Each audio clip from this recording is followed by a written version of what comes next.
Hoy tenemos preparado un contenido, cómo crear un ejecutivo. Vamos a dar información relevante para este tema, ¿de acuerdo?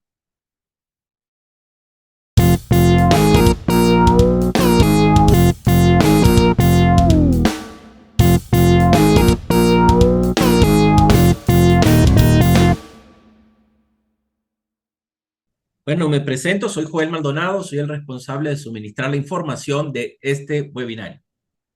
Ok, iniciamos. ¿Cómo crear un ejecutivo? Este webinar va a tener una duración de unos 40 minutos aproximadamente. Y si tienes un puesto, sea que seas dueño o propietario de una pequeña empresa, o seas un ejecutivo con personal a cargo, responsable de un área, esta información tenemos el propósito de que te ayude a asumir ese rol que debes tener como ejecutivo. Tenemos el propósito de que puedas también distinguir acá, y esa es la promesa, qué es una línea de comunicación y una línea de mando. A veces hay mucha confusión en este tema y darte también dos datos fundamentales que te pueden ayudar a, solamente para ti como ejecutivo, sino también para tu personal a cargo. Nosotros tenemos un propósito fundamental, tanto Abel como mi persona, dentro de Academia, que es la empresa que representamos, que es contribuir con propietarios ejecutivos a pasar de una gestión reactiva a una gestión más proactiva, con control más positivo a favor del crecimiento de sus negocios o áreas de responsabilidad. Ese es nuestro propósito común. Empezamos con este párrafo que dice: en cualquier negocio o organización de producción, su prosperidad depende de conseguir que las cosas se lleven a cabo.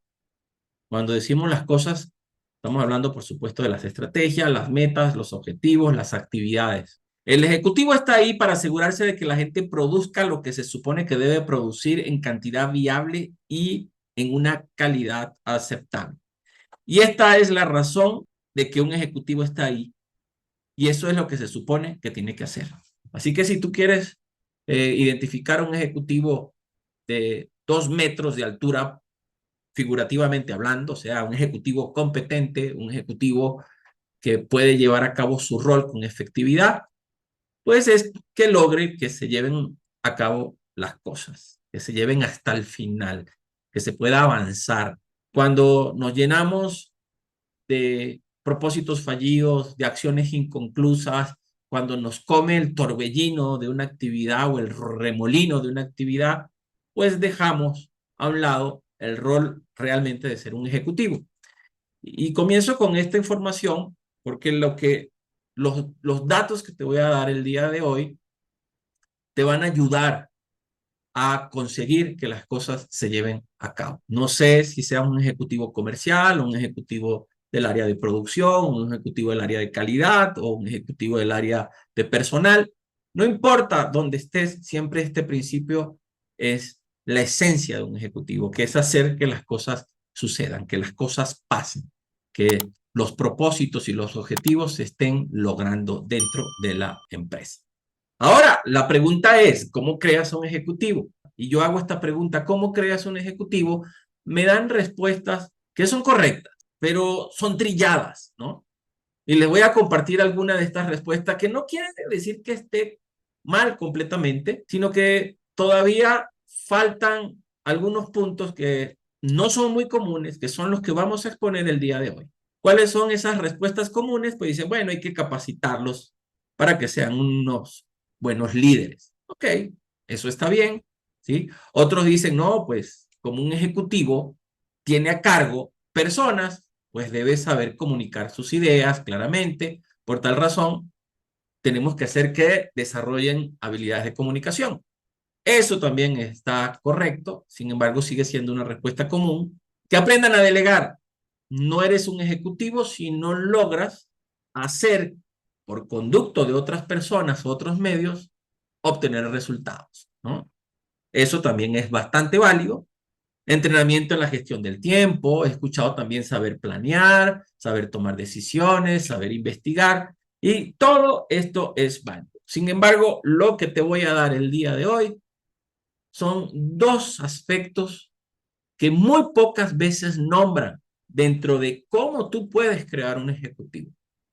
No lo nombran, no importa la cantidad de personas que yo encueste, muy pocos hablan de estos puntos que te voy a compartir el día de hoy. ¿Vamos bien con esto? Entonces, ¿cuáles son esos puntos? Comenzamos con lo siguiente. Veamos estas situaciones comunes dentro de la organización. Primera situación. Un empleado va directamente al director general con una queja o solicitud, ignorando a su supervisor inmediato, lo que causa pérdida de tiempo para todos los involucrados. De hecho, teníamos un cliente que cada vez que íbamos a su oficina, pues le hacían fila, era el dueño de la empresa, era el dueño, pero le hacían fila para preguntarle cosas que realmente cada uno de ellos debería haber resuelto desde su área de responsabilidad. O también todo lo contrario, un director da órdenes directas a un empleado pasando por alto al gerente, lo que genera confusión en el gerente sobre las prioridades y descoordina el flujo de trabajo. O sea, minamos el poder de este supervisor o minamos el poder de este gerente. Eso se llama pasar por alto. ¿Se les es común esta situación? Un ejecutivo que interviene en todo y asume tareas que corresponden a su equipo termina debilitando la autonomía y responsabilidad de sus colaboradores, generando desmotivación y sobrecarga innecesaria. Han conocido ejecutivos que quieren hacerlo todo, que quieren resolverlo todo, que quieren manejarlo todo. ¿Sí? Y miren, yo entiendo que un, un director, un gerente, es una persona competente. Se supone que debe ser una persona competente, ¿sí?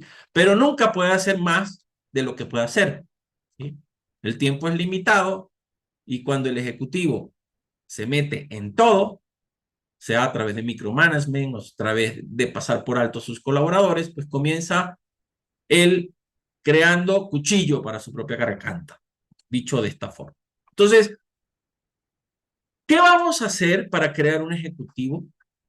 ¿Y qué les voy a compartir el día de hoy? Les voy a compartir dos datos vitales que si usted se propone a especializarse en cada uno de estos dos datos, créeme que no solamente tú vas a poder ser un mejor ejecutivo, sino vas a lograr que tu personal, al cual eres responsable, tu personal a cargo, también puedan ser mejores ejecutivos.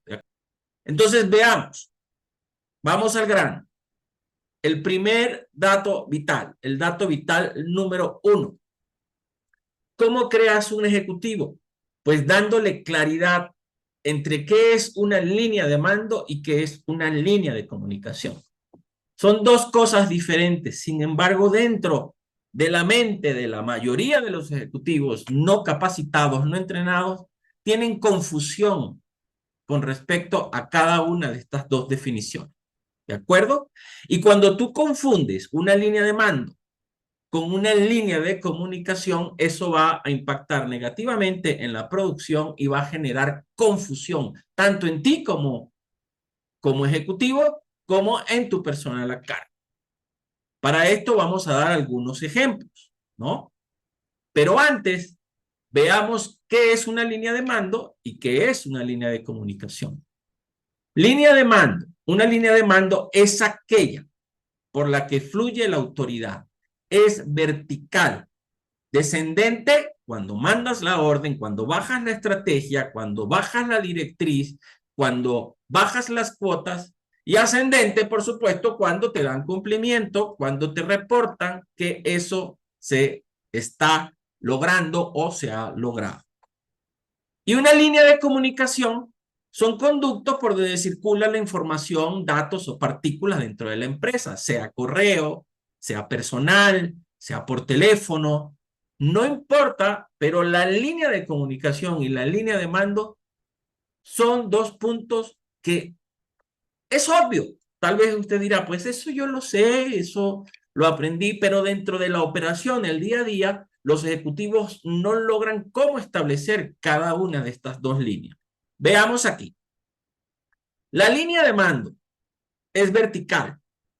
Vertical, ¿por qué? Porque desciende y asciende en cumplimiento. Desciende una directriz y sube un cumplimiento. Las líneas horizontales de coordinación entre los departamentos, esas también se pueden formalizar. ¿Para qué? Para que el equipo pueda trabajar coordinado a favor de un propósito, a favor de una meta. Pero cuando el ejecutivo se mete en cada una de estas líneas, comienza él a generar mayor movimiento, ineficiencia e improductividad en su propia gestión, porque pierde el control correcto o positivo que debería tener en sus áreas de trabajo. Y aquí dice, por alguna razón desafortunada, los ejecutivos se meten en todas las líneas de comunicación de su área. Por eso les puse estas tres situaciones iniciales comunes. Probablemente hay un porqué individual para cada uno, pero el hecho es que sí lo hacen. Miren, ¿por qué un ejecutivo se mete en todas las líneas de comunicación?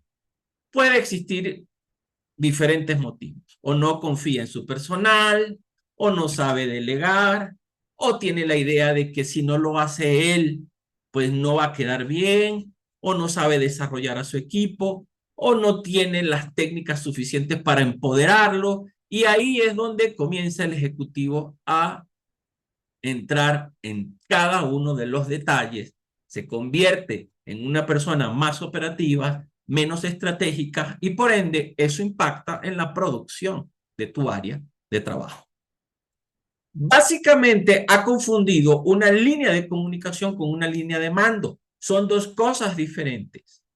Una línea de comunicación es aquella por la que fluyen las partículas, es horizontal. ¿Y qué es partículas? Pueden ser documentos, pueden ser informaciones, pueden ser solicitudes, pueden ser requerimientos que van fluyendo dentro de los pares, dentro de las divisiones, para poder operar dentro de la empresa. Una línea de comunicación es aquella por la que fluyen las partículas, es horizontal. Y una línea de mando es aquella por la que fluye la autoridad, es vertical. Entonces, veamos acá. ¿Cuándo el ejecutivo deja de ser un ejecutivo y se convierte en un secretario de comunicaciones o en un mensajero? Bueno, esto es una gráfica que te da el ejemplo incorrecto. Todo el tráfico, todo el movimiento de la organización entra y sale de las divisiones y el ejecutivo se mete, sale en cada una de las líneas. Es una estructura incorrecta de comunicación. Los ejecutivos centralizan el tráfico y se involucran en cada detalle. Y aquí es donde comienzan a ser los ejecutivos cuello de botella, donde el personal comienza a decir, bueno, ¿para qué lo voy a resolver yo? Si siempre el jefe es el que lo maneja, ¿por qué tengo que decidir yo? Si decide y luego el jefe me regaña, mejor que él lo decida. Él está acostumbrado a que yo todo lo tengo que consultar con él, yo no puedo tomar decisiones, lo tengo que validar, etcétera, etcétera. Aquí Guillermo está pidiendo un ejemplo, ¿sí? Vamos a suponer que este departamento número 1, que está acá, es el departamento de proveeduría, ¿no? De recursos de oficina, ¿no? El departamento número 2 es el departamento de contabilidad, por decirlo, y el departamento número 3 es el departamento de marketing. Entonces, el ejecutivo llega, se mete en el área de proveeduría y comienza a decirle que suministre hojas de papel bond, bolígrafos, artículos de oficina al resto de las organizaciones. Y se pone y lo hace con él o da la orden, pero la da metiéndose completamente en cada decisión, cuando ese puesto debe estar capacitado para hacerlo. Y luego en el área de requisición de compra, igual se mete, verifica que todo está bien y él está siempre asegurándose en vez de empoderar a su personal. Y en el área de marketing, pues se pone directamente él a hacer encuestas y se pone también a trabajar en las promociones y en los diseños, ¿no? Entonces ese sería el ejemplo básico, ¿no? Que podría pasar. Son ejemplos muy burdos, pero esto puede tener muchas variantes. ¿Vamos bien con esto, Guillermo? Sí, Ahora, me hace sentido, gracias. sí, con mucho gusto. Veamos, aquí hay otros 5 ejemplos. Revisar personalmente las órdenes de compra de todas las áreas, incluso las de bajo impacto financiero. ¿Lo han visto? Yo lo he visto muchas veces. Participan en todas las juntas de los equipos operativos. Solicitan informes diarios innecesarios. Responden personalmente cada solicitud externa. Interrumpen el flujo de decisiones que no le corresponden a ellos, que les corresponde tal vez a su personal a cargo. Están siempre, ¿sí?, pidiendo, resolviendo, manejando y están convirtiéndose en mensajeros operativos. Ahora bien, obviamente este ejecutivo padece temor a las acciones de sus subordinados o tener que saberlo todo. Precisamente no sucederá nada porque la persona está sepultada en papeles, mensajes, etc. Ahora, si tú tienes 3 divisiones, 3 departamentos, en cada departamento, si tu empresa tiene una estructura, deberías tener a un encargado en cada uno de sus cajones. Ese encargado debe estar capacitado para llevar a cabo el producto final valioso de su división o para llevar a cabo las acciones de su división, departamento o área. Y la estructura correcta es que va directo el ejecutivo y envía la orden. No al subordinado de este encargado, sino directamente al encargado, sea jefe, sea gerente, sea coordinador, no sé cómo lo llamen dentro de tu organización. Luego, entre las divisiones ya hay comunicación horizontal y entre ellos tiene que existir cierta comunicación formal, horizontal, de coordinación, de solicitudes, de requerimientos para poder llevar a cabo la directriz que el ejecutivo dio. No es el ejecutivo quien se mete, el ejecutivo simplemente es vertical, da la directriz y abajo se coordina. Esta estructura es correcta porque establece la jerarquía clara y permite una comunicación eficiente entre los departamentos. Si se dan cuenta, dentro del gráfico, el ejecutivo no está metiéndose dentro del cajón para saberlo todo, para el micromanagement, para las decisiones más efímeras, para comprar un mouse, para poder decir que está bien el correo que va a enviar, para leer los documentos de los puestos a cargo. Ese sería el ejemplo así esencial, básico. Cuando tienes este flujo, o cuando un ejecutivo puede establecer bien esas áreas de sus encargados y esas divisiones, pues el flujo de comunicación es más eficiente, los departamentos pueden comunicarse directamente entre sí, toman sus decisiones, y esto es parte del empoderamiento que debe lograr un ejecutivo para poder él ser un ejecutivo. Centralización estratégica sería el 2. El ejecutivo superior solo interviene en decisiones estratégicas, no en operaciones cotidianas. Aquí se reducen los cuellos de botella y se les da poder basado en capacitaciones y autonomía a el equipo de trabajo. Ahora, también aquí hay una barrera cultural que somos latinoamericanos y pensamos que mientras más poder, mejor control es meternos en todo. Es una tendencia de Latinoamérica. En una ocasión estaba yo reunido con un antiguo socio que tenía, que es alemán, ¿sí? Estábamos un brasileño y estábamos en una comida un mexicano, ¿sí? Y los dos tenían negocios similares que eran de tecnología de la información, menos yo. Yo era el invitado a esa junta por este ex socio alemán que tenía. Y el brasileño le preguntó, ¿cómo con tan pocas personas tú logras producir tanto? Y él les dijo, mira, porque los capacito, porque los desarrollo y hago que ellos hagan su puesto. Y que yo me encargo únicamente en la estrategia, me encargo de asegurarme en los números, me encargo de... Y los demás, tanto el mexicano como el brasileño, dijeron, es que aquí es diferente en Latinoamérica. Aquí si tú no te metes en todo, aquí si tú los enseñas, después quieren tu puesto. O sea, hay tantos datos falsos que tenemos al respecto. Vamos a ver aquí, flujo equivocado. Mientras que un ejecutivo confunda una línea de mando con una línea de comunicación, la organización no producirá gran cosa, excepto opiniones, juntas improductivas y documentos y papeles. Debes tener claro qué es una línea de mando y qué es una línea de comunicación. Pero antes de compartirte el siguiente dato, quiero pedirle a Abel, no sé si tengas algo que comentar sobre este tema que estamos cerrando. En tu experiencia con tus empresas, ¿has visto esta confusión dentro de tus propios gerentes y ejecutivos sobre qué es una línea de mando y comunicación? ¿Cómo lo has manejado? Te escuchamos, Abel. Sí, claro, Joel, muchas gracias. Buenas noches a todos. Pues mira, en primera instancia yo creo que se parte del hecho de, en cierta forma, de la confianza, porque en ocasiones se puede confundir la línea de mando con la comunicación, ¿sí? La línea de comunicación versus con la de mando es cuando realmente la instrucción de trabajo viene para determinar algo, como una política, una definición de trabajo. En cambio, una comunicación más bien es en el tema o en el tenor de duda, comentario en el trabajo. Ujú. Y si en ocasiones no hay esa confianza, ¿qué es lo que sucede? Que en ocasiones pues no se levanta la mano, ni para Ujú, preguntar alguna duda, ni ujú, sobre todo para, oye, hay una línea de mando que dijeron que el lineamiento va a ser este, pero ¿y cómo lo pregunto? ¿Cómo lo hago? Entonces, ese es uno de ujú. los puntos que también pueden ser partícipes en el tenor de este tema, ¿no? Este, que es la comunicación y el mando, pero en el tema de participación, ¿sí?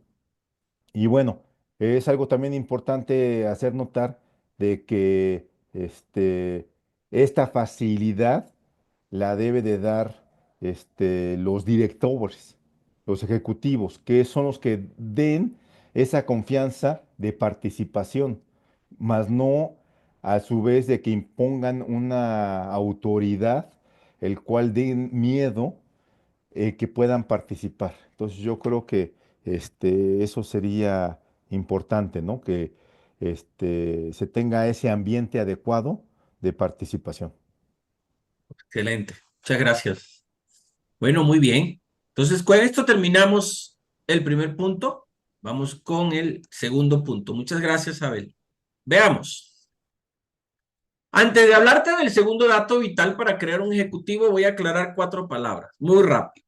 Es muy rápido, ¿de acuerdo? Primero, opinión. ¿Qué es una opinión? Algo que puede estar basado en hecho o no y refleja una percepción o juicio personal. ¿Están de acuerdo? Una opinión puede estar basada en hecho o no. Es que María es muy productiva y tal vez digo pues que es muy productiva, no tengo los hechos, sino porque la veo que camina de un lado a otro y está sudando, pero no sabemos si realmente está logrando los resultados, ¿no? Estadísticas. Es un número comparado con otro número anterior de la misma cosa. Si voy a medir manzanas vendidas, pues lo comparamos, ¿no? Con un número anterior sobre manzanas vendidas. Esto es una definición muy elemental para poderte dar el siguiente dato. Informes o informe, deberías decir ahí. Documento que contiene datos relevantes, específicos sobre una situación puesto área de trabajo. Despacho. Miren, esta palabra despacho puede tener muchas definiciones. De hecho, yo la saqué de acá de este diccionario, se llama María Moliner, tiene como 8 definiciones. La que aplica para este dato es cualquier comunicación enviada de una persona a otra o de unas a otras, transmitida por teléfonos, correo electrónicos, memorandos u otros medios. ¿De acuerdo? Una vez aclarado estas 4 palabras, tengo una pregunta para usted y por favor respóndala en el chat. ¿En cuál de estos puntos hay datos menos importantes para un ejecutivo? ¿En cuál? ¿En despachos, informes, estadísticas u opiniones? Veamos. Los despachos y opiniones suelen contener datos menos importantes para un ejecutivo en comparación con los informes y las estadísticas. Esto se debe a que los despachos suelen ser comunicaciones más generales o informativas, como correos o memorandos, mientras que los informes y las estadísticas presentan información más específica y analíticas que ayudan al ejecutivo a tomar decisiones estratégicas. Entonces, esto nos lleva al segundo dato vital. El segundo dato vital para crear un ejecutivo es los datos que un ejecutivo necesita está en las estadísticas, informes e instrucciones, no en despachos ni en opiniones. Mire, si realmente comprendemos este dato vital, una cantidad, mire, de trabajo innecesario, de sobrecarga, de trajín, de bomberazos, si solo un ejecutivo comprende que lo que necesita como materia prima un ejecutivo para ser un ejecutivo se basa casi en estos dos puntos, o tres puntos, que son estadísticas, informes, instrucciones, ¿no? No en despachos, no en papeleo, no en burocracia, no en escuchar opiniones, ni omitir opiniones, sino en estos puntos, créeme que la efectividad que puedes tener dentro del desempeño, o en el desempeño, mejor dicho, un ejecutivo, sería una diferencia del tamaño de una catedral, podría decirlo así. Veamos acá. La estadística, al ser un número comparado con un número anterior de la misma cosa que representa el trabajo hecho o el valor mismo en dinero, solo esta información puede ayudar a un ejecutivo a tomar decisiones informadas. Para ello, por supuesto, debemos aprender a dirigir por estadísticas, debemos saber establecer estadísticas, debemos saber interpretar tendencias de estadísticas para poder llevar a cabo nuestro rol como un ejecutivo. De lo contrario, las opiniones nos pueden comerse la estrategia, desayunarse la estrategia que puedas tener como ejecutivo. Igual los despachos, igual la burocracia, igual el movimiento innecesario que se presenta en el día a día. Si ves a un ejecutivo que está sudando y sudando y sudando y siente que está trabajando horas y horas y su avance es muy lento, pues créeme que puede que le falte una buena gestión de dirección por estadística. Importancia de las estadísticas. Las estadísticas deben reflejar con precisión la producción, el volumen, la calidad, la viabilidad y debe estar disponible y actualizada. Disponible y darse a conocer a todo el equipo de trabajo, porque he visto ejecutivos que tienen estadísticas en su ordenador que solo ellos entienden y que solo ellos ven, pero que no saben cómo establecer dentro de sus áreas, divisiones y puestos de trabajo estadísticas. Los beneficios, pues vas a tener decisiones basadas en datos, no en suposiciones. Vas a poder dirigir esfuerzos mucho más medible, concreto, hacia tus propios objetivos. Te va a facilitar el seguimiento. Puedes identificar y corregir problemas. El otro punto es el informe. Esta es la siguiente herramienta donde si eres un experto en aplicarlo y no requiere mucho aprendizaje para hacerlo, si logras establecer la cultura de informe, tomando en cuenta que un informe no es una cantidad de cháchara, una cantidad de opinión, sino datos concretos que a ti te interesa sobre un área. ¿Cuáles son esos 5, 6, 7, 8 datos vitales que a ti te interesa sobre un puesto, sobre una división o una división? Que conociéndolos vas a saber si estás ganando la batalla o la estás perdiendo. Son resumen de áreas para conocer datos importantes sobre producción, situaciones, funcionamiento o condiciones, ¿no? Esto es un ejemplo. Vamos a ver, si yo fuese el director de venta, yo le pediría un informe diario o semanal de prospectos contactados, citas hechas, cotizaciones enviadas, ventas totales y rentabilidad. Yo creo que con eso obtendría yo las estadísticas. Podría yo saber si estoy ganando la batalla o la estoy perdiendo. ¿Para qué opiniones? Si no estoy prospectando, no voy a tener citas.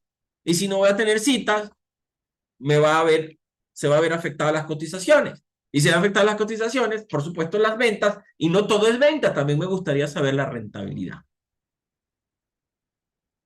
Voy a poner otro ejemplo, que es un ejemplo en una ONG donde trabajé hace muchos años, y es un un ejemplo reducido, pero te da la idea de cómo ciertos datos vitales te pueden permitir establecer una realidad concreta sobre tu área y poder tomar decisiones informadas, por lo tanto, ser un ejecutivo o crearte como ejecutivo. Aquí dice información. Es vital que un ejecutivo se mantenga informado. La ironía es que la línea de despacho, opiniones o correos no le mantiene informado. Únicamente absorbe su tiempo y su energía. Los datos no están en los despachos. Los datos que un ejecutivo quiere están en las estadísticas, en informes y en las instrucciones. Instrucciones, llevas un inventario de cuáles fueron las directrices y se hace un seguimiento. Directrices emitidas, directrices cumplidas. Así de simple. ¿Qué se pidió que se hiciera y qué se hizo? Las estadísticas se exhiben y se mantienen actualizadas para que cualquiera las mire, especialmente el ejecutivo, aunque no solo para él. Deben reflejar con precisión la producción, el volumen, la calidad y la viabilidad. Los informes son resúmenes de áreas, gente, situaciones o condiciones. La secuencia es A, las estadísticas suben inusitadamente. B, se exige una inspección o informe con el fin de evaluarlas y reforzarlas. O bien, A, la estadística baja un poco y B, se requiere una inspección o informes para evaluarlas, corregirlas. De este modo, un ejecutivo no está tratando con despachos ni opiniones de los individuos en las líneas de flujos de entrada y salida de la división, sino con los hechos de producción en cada sección de la división. Esto es un extracto sacado de la pericia administrativa Howard. Entonces aquí se los comparto. Un informe semanal podría ser algo tan simple como estás logrando el producto final valioso de tu puesto. Y esto lo puedes hacer en un form, así muy simple, en un documento digital. Si responde no, escribe detalladamente por qué, qué te está impidiendo, cómo lo puedes revertir para que asuma responsabilidad por eso, qué ayuda requiere de la dirección. Si responde sí, también es bueno saber cuáles son las acciones exitosas que está logrando. Dos, cuentas con los recursos necesarios para hacer bien tu trabajo. Si respondes no, bueno, ¿cuáles son los recursos específicos que necesitas? ¿Y cómo van a impactar esto en la producción? Porque si no piden recursos y recursos, no. Cada recurso debe tener un impacto en la producción, que también eso se comente. Si responde sí, bueno, que continúe el informe, pues las cosas van bien. Tres, tendencia de tus estadísticas quedaron en ascenso. Si responde no, ¿qué te está impidiendo?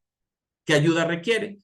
Si responde sí, bueno, agarras acciones exitosas. ¿Qué estás haciendo bien para mantener ese crecimiento? ¿Hay algún obstáculo significativo que esté afectando la producción del equipo? Si responde sí, pues que describa y que también te dé soluciones, que nada más no te dé obstáculos y problemas, sino que también te diga qué hacer para superarlos. Si responde no, bueno, que continúe el informe. ¿De acuerdo? Entonces, miren, así de simple. Son datos muy relevantes que tienes que saber para que puedas tomar decisiones informadas y te evites esas largas juntas, esas chácharas que yo creo, ¿no? Así es, estadística e informes Y son dos herramientas que te puede realmente afianzar, establecer como un ejecutivo. Y metes esos dos puntos, mucho de, o muchas de las causas por las cuales uno pierde tiempo o invierte tiempo innecesario, pues las estarías reafinando, ¿no? Las estarías quitando a un lado. Señor Abel, adelante, aquí lo escuchamos con su punto de vista acá sobre este dato, sobre las estadísticas y los informes para crear un ejecutivo. claro. Y fíjate que eso es algo en cierta forma básico, pero luego no se tiene claridad en el aspecto de la base en la que debemos de tomar decisiones. Es decir, es que por ahí me enteré o creo que esas opiniones realmente tienen una tendencia y esa tendencia no es buena, ¿sí? ¿Por qué? Porque no hay ninguna información real que se deba de eh, escuchar para tomar decisiones. Entonces, eso se basa básicamente en lo que es las estadísticas, ¿sí? Entonces, teniendo la definición clara de cuál es el propósito o las actividades que tienen que hacer para llegar a ese resultado, es de mejor manera la toma de decisiones, ¿no? Entonces, cuando se tienen igual ese tipo de despachos o de mensajes o de información que nada más es de puro peloteo, pero que es pura paja, pues no es de utilidad. Entonces, a fin Así de es. cuentas, hay que tener esas instrucciones claras de trabajo para tener el resultado y medirlo, para que a partir de ello ya esas estadísticas se tengan de forma periódica. La semana pasada dijiste que no hiciste ninguna entrega a tiempo. Ok, fue la semana pasada. Ahora, esta semana, ¿cuántas entregas tienes a tiempo? Es en base a hecho y ver cualquier desviación para poderla corregir y determinar qué cambios hay que hacer para lograr los objetivos planteados. Perfecto. Así es. Bueno, muy bien. Fíjense, esos son dos datos importantes. Si tienes claro que es una línea de comunicación, una línea de mando y sabes cómo usar cada una de ellas, eso te va a beneficiar dentro de tu propia gestión ejecutiva.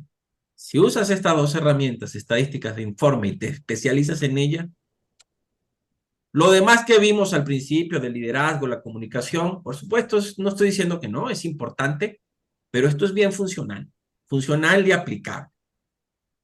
Si no hay nada más, muchas Ok, gracias. muy bien, hemos llegado al final de este video. Espero que contribuya a tus metas y propósitos. Si fue de tu agrado este contenido, apóyame, suscríbete, comparte y así hacemos que esta información llegue a más personas.